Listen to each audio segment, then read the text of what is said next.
A bênção. Eu não quero ministrar bênção aqui nesta noite, apóstolo. Pastor, o que é que o senhor veio fazer aqui? Eu vim ministrar milagres.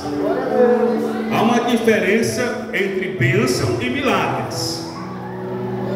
E eu vou lhe explicar.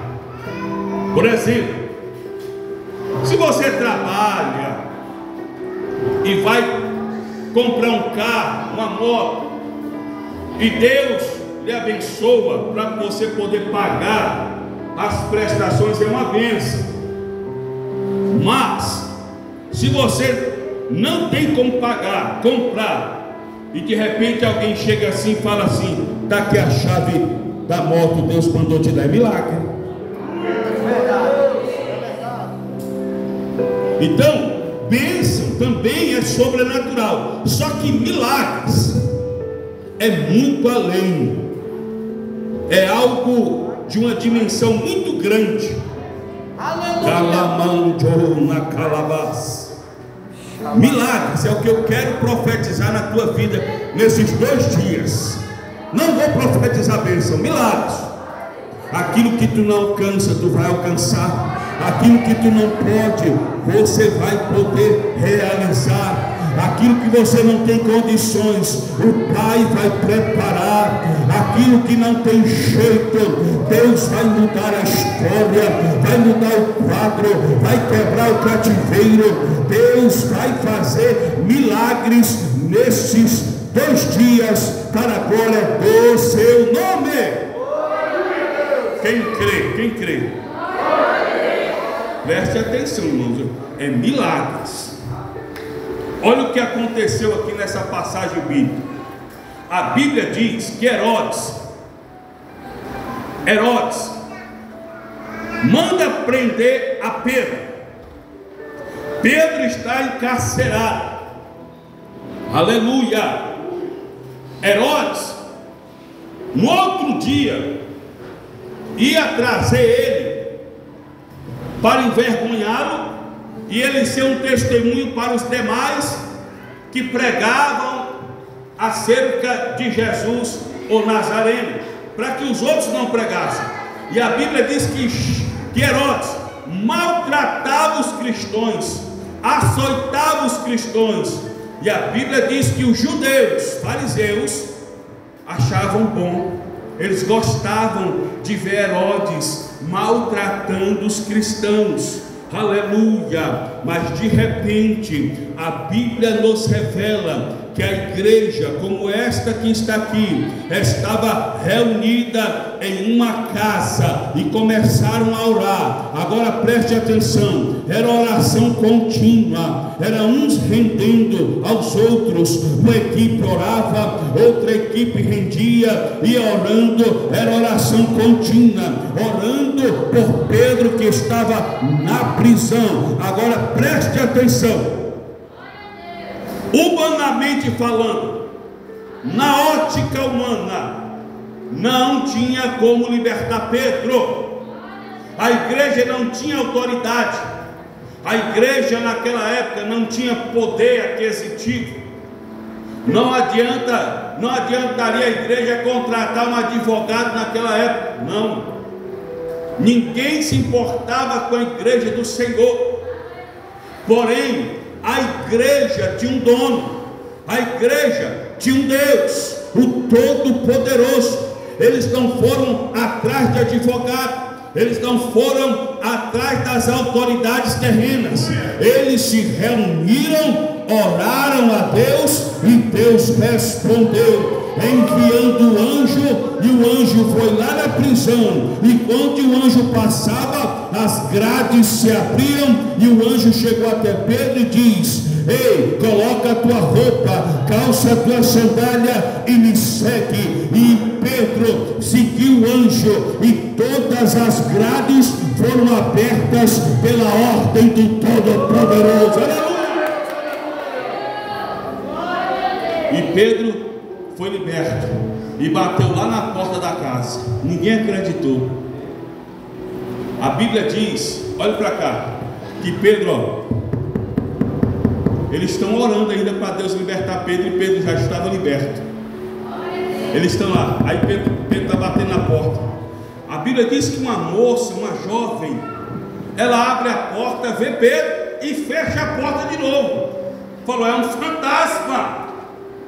Aí ela vai lá contar: olha, eu vi uma visão ali, eu vi Pedro lá na porta. E eles foram conferir. Não era uma visão, era verdadeiramente Pedro liberto pela palavra de Deus. Está entendendo o que eu quero profetizar na tua vida? Está entendendo? Não é algo que o homem pode fazer. Eu quero profetizar coisas grandes, apóstolo, na vida desta igreja aqui nesses 2 dias.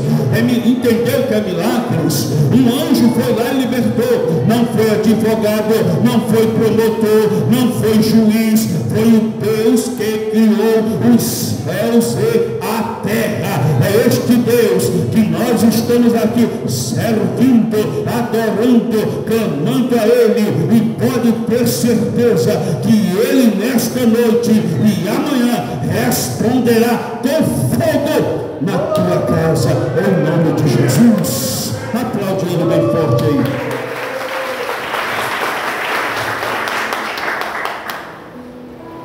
Pastor, mas eu não sou ninguém. E quem era a igreja?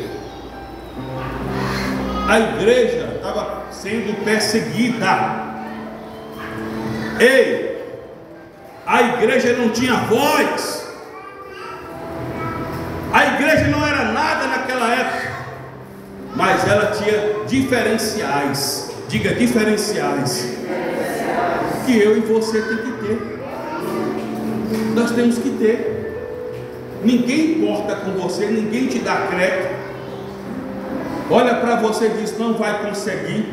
Olha para você e diz: não vai alcançar. Olha para você e olha para mim e diz: não vai conseguir, não vai obter nada. Porém, aleluia, nós temos um Deus, a qual a Bíblia diz em Jó 41, verso 11, que todas as coisas debaixo dos céus a Deus pertence. Não importa qual é o milagre que você quer conquistar da parte de Deus, é de Deus, está na mão de Deus, pertence a Deus.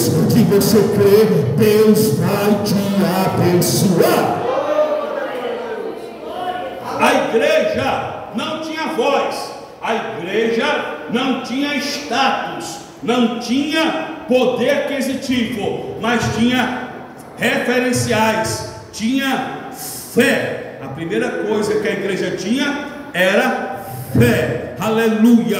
Para você adquirir milagres, não adianta eu estar profetizando, não adianta o apóstolo profetizar se você não tem fé para receber. Aleluia. A irmã contou um milagre, o apóstolo, aleluia, profetizou a cura, mas ela teve que ter fé para receber esta cura.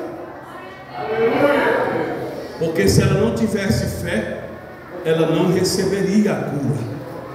Você tem que ter fé. Fé em que, pastor? Neste Deus Todo-Poderoso, que você veio aqui nesta noite glorificar a Ele, adorar a Ele. E este Deus que eu estou falando que nós temos que ter fé, não é um Deus que fica pendurado na parede, não é um Deus que fica pendurado em um pescoço, não é um Deus que fica na rua sendo carregado pelas mãos de homens. Não, é um Deus a qual eu não vejo com os olhos naturais, mas contemplo com os olhos espirituais. Eu sinto Ele, eu sinto a presença dEle, eu contemplo Ele com os olhos espirituais, porque o apóstolo Paulo, ele fala para a igreja: não ande pela vista, mas ande pela fé. Essa visão é que eu tenho que ter, visão pela fé, crer neste Deus que eu não vejo, mas eu creio que Ele existe. Aleluia! Você crê nisso?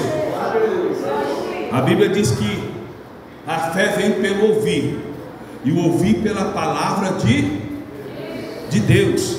A Bíblia diz que também que a fé sem as obras, ela é morta em si mesmo. Eu digo, eu tenho fé, eu creio, mas eu não tenho nenhuma ação.